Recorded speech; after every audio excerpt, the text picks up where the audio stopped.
ಏನಿದ್ದಕ್ಕಿದ್ದ ಹಾಗೆ ಅಮ್ಮ ಅಚ್ಚೋ ಅಳಿಯಂದ್ರೆ ಬಂದಿದ್ದಾರೆ ನೋಡಮ್ಮ. ಅದು ನಿನ್ನೆ ಸುಮಕ್ಕ ಜ್ಯೋತಿಷಿ ಹತ್ರ ಜಾತಕ ಎಲ್ಲ ತೋರಿಸಿದ್ದೀನಿ ಅಂತ ಏನೋ ಹೇಳ್ತಾ ಇದ್ರು. ಅದಕ್ಕೆ ನಿಮ್ಮನ್ನು ಭೇಟಿಯಾಗಿ ವಿಚಾರನ ಮಾತಾಡ್ಕೊಂಡು ಹೋಗೋಣ ಅಂತ.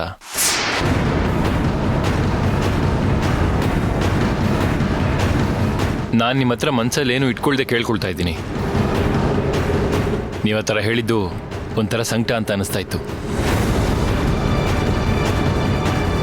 ನಾನಿವಾಗ ಜ್ಯೋತಿಷಿನ ಕರೆಸ್ತಾ ಇದ್ದೀನಿ.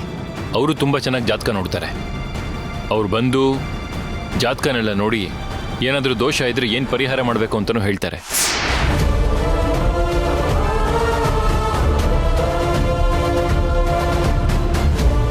ಅಳಿಯಂದ್ರೆ ಏನು ಮಾತಾಡ್ತಿದ್ದೀರಿ ನೀವು? ಈಗಾಗಲೇ ಸುಮತಿ ನಿಮ್ಮ ಮತ್ತೆ ಅರ್ಚನಾ ಜಾತಕನ ಜ್ಯೋತಿಷಿಗಳ ಹತ್ರ ತೋರಿಸಿ ಕೇಳಿಸಿದಾಳಲ್ಲ. ಅದಾದ್ಮೇಲೆ ಮತ್ತೆ ನೀವು ತೋರಿಸ್ತೀನಿ ಅಂದ್ರೆ ಅದಕ್ಕೆ ಅರ್ಥವೇ ಇರೋದಿಲ್ಲ. ಅದೇ ಭಾವ, ಸುಮಕ್ಕ ಒಬ್ಬರೇ ಹೋಗಿ ಜಾತಕನ ಜ್ಯೋತಿಷಿ ಹತ್ರ ತೋರಿಸಿದ್ದಾರೆ. ನಾವೆಲ್ಲರೂ ಹೋಗೊಂದ್ಸಲಿ ನೋಡೋಣ ಅಂತ ಹೇಳ್ತಿದ್ದೀನಿ.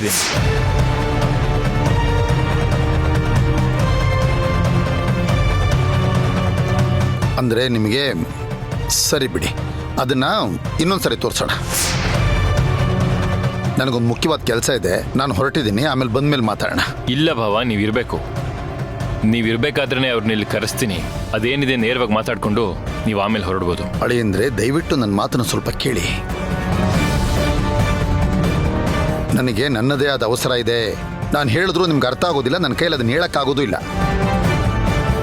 ಒಂದು ಸಾರಿ ಒಬ್ರಿಗೆ ಸಮಯ ಅಂತ ಕೊಟ್ಬಿಟ್ರೆ ಆ ಸಮಯಕ್ಕೆ ಕರೆಕ್ಟಾಗಿ ನಾನು ಹೋಗ್ತೀನಿ. ಯಾರನ್ನೂ ಕಾಯಿಸೋದು ಇಲ್ಲ. ಯಾರು ಕಾಯಿಸೋದು ನನಗೆ ಇಷ್ಟ ಆಗೋದು ಇಲ್ಲ. ದಯವಿಟ್ಟು ನಾನು ಅರ್ಥ ಮಾಡ್ಕೊಳ್ಳಿ.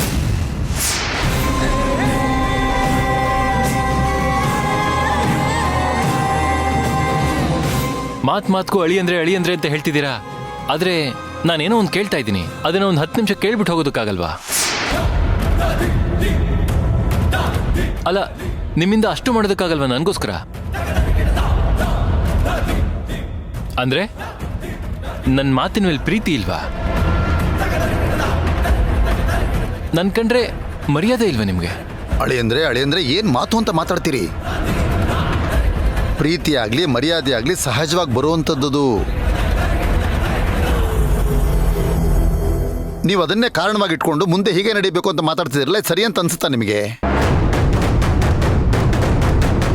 ಅಳಿಯಂದ್ರೆ ನಂಗೆ ತುಂಬಾ ಅರ್ಜೆಂಟ್ ಕೆಲಸ ಇದೆ, ಹೇಳ್ತಾ ಇದ್ದೀನಿ ತಾನೆ. ಅಮ್ಮ ಕಾಫಿನೋ ತಿಂಡಿನೋ ಕೊಡಮ್ಮ, ನಾ ಬರ್ತೀನಿ. ಆಮೇಲೆ ಬಂದು ಮಾತಾಡೋಣ. ದಯವಿಟ್ಟು ಬೇಜಾರು ಮಾಡ್ಕೊಬೇಡಿ, ನಂಗೆ ಅರ್ಜೆಂಟ್ ಕೆಲಸ ಇರೋದ್ರಿಂದ ಹೋಗ್ತಾ ಇದ್ದೀನಿ. ಅಕ್ಕ, ಹೇಗಿದ್ರು ಭಾವ ಹೊರಗಡೆ ಹೋದ್ರು, ನೀವೇ ಇದ್ದೀರಲ್ಲ, ಜ್ಯೋತಿಷಿಗಳನ್ನ ಕರೆಸ್ಬಿಡ್ತೀನಿ, ಮಾತಾಡ್ಬೇಡ. ಅಲ್ಲಪ್ಪ, ನೀವ್ ಯಾಕೆ ಇಷ್ಟೊಂದು ಅರ್ಜೆಂಟ್ ಮಾಡ್ತಿದ್ದೀರೋ ನನಗೆ ಗೊತ್ತಾಗ್ತಿಲ್ಲ.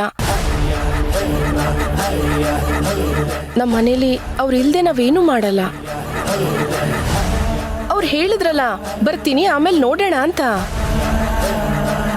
ನೀನ್ ಯಾಕಪ್ಪ ಇಷ್ಟೊಂದು ಹಠ ಮಾಡ್ತಿದ್ಯಾ? ಯಾರು ಸುಮಕ್ಕ ಹಠ ಮಾಡ್ತಿರೋದು? ನೀವು ನಿಮ್ಮ ಯಜಮಾನ್ರು ಹಠ ಮಾಡ್ತಿದ್ದೀರಿ.